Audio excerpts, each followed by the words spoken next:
Nah, sekarang kita akan belajar tentang left recursive. Left recursive ini kita akan langsung melihat contoh rumus. Untuk rumusnya adalah A, maka A alfa atau beta.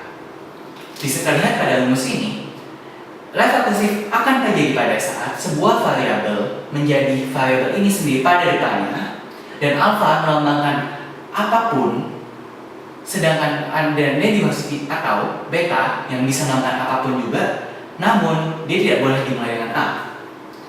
Lalu apa yang terjadi setelah kita menemukan tipe soal seperti ini?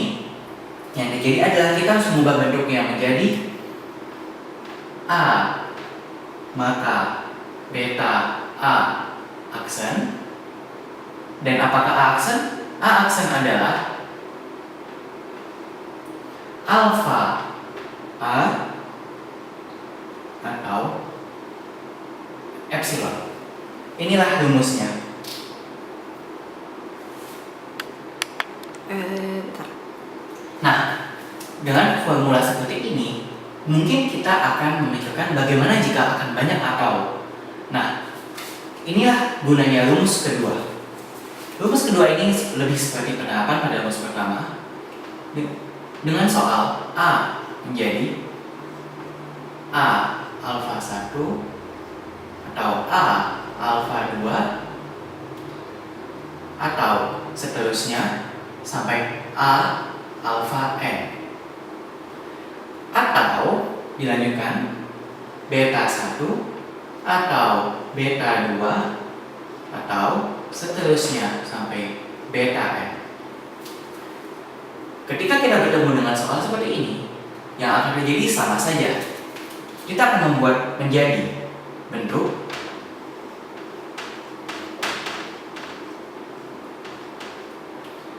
A menjadi beta 1 A aksen atau beta 2 A aksen atau seterusnya sampai beta n A aksen. Dan A aksen adalah alfa 1 A aksen atau alfa 2 A aksen atau seterusnya hingga alfa n A aksen. Nah, tapi jangan lupa kita perlu menambahkan atau epsilon.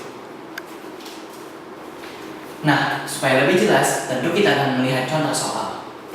Untuk contoh soal, kita akan melihat pertama A, maka A tambah B atau B.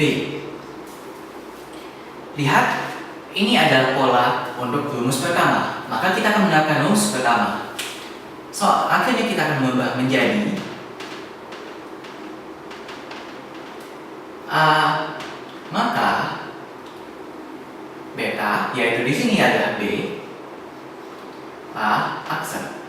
Dan A aksen adalah alfa, dan alfa adalah apapun setelah A, maka plus B A aksen atau epsilon. Ini untuk contoh soal yang pertama. Sekarang kita akan melihat contoh soal yang kedua. Untuk contoh soal yang kedua,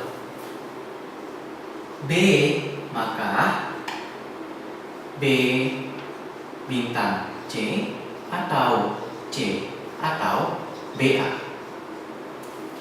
dan C maka dalam tanda kurung C.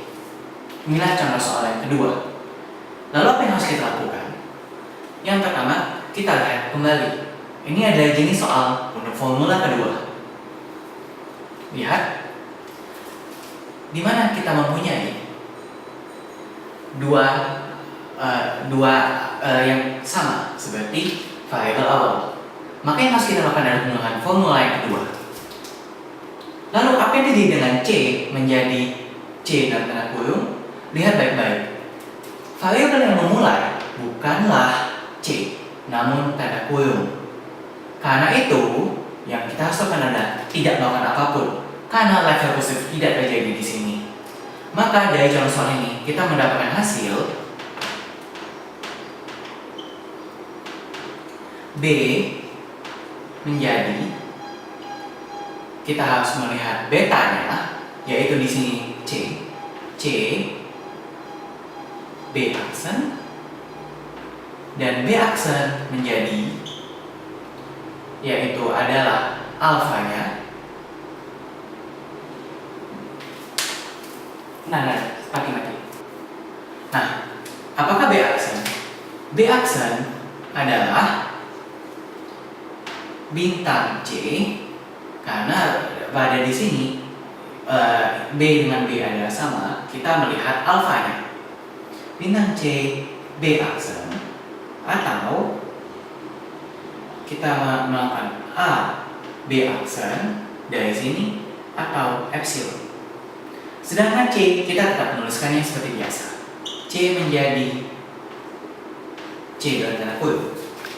Inilah hasil untuk contoh soal kedua. Untuk yang terakhir, kita akan melihat variasi dari level kursif yang kita kenal sebagai non-immediate level kursif. Pada non-immediate level kursif, kita akan bisa langsung melihat contoh soal dan tentu saja formulanya sama. S maka A kecil atau B. Lalu A maka A besar, C SD atau F. Jika Anda lihat level kursif hanya akan terjadi di sini. Tapi apakah itu benar? Kita harus melihat S sendiri menjadi A. Di sini walaupun tidak terjadi level kursif, kita harus mensubstitusikan ini ke dalam rumus ini sehingga ini menjadi A maka AC atau mensubstitusikan S. Jadi seperti inilah yang akan terjadi. Namun belum selesai sampai sini, kita harus memasukkan D ke dalam S ini. A maka AC atau AD atau BD atau F. Inilah hasil terakhir dari soal ini. Dan setelah ini kita harus lihat bahwa terjadi level kursif. Maka kita baru menggunakan formula ini. Nah, dari sini kita akan menggunakan rumus seperti biasa. Lihat persamaan ini, maka kita harus menggunakan formula yang kedua. Maka kita akan mendapatkan hasil. Kita harus menuliskan soal pertama S menjadi ini, dan tentu saja penerapan rumus untuk level kursif.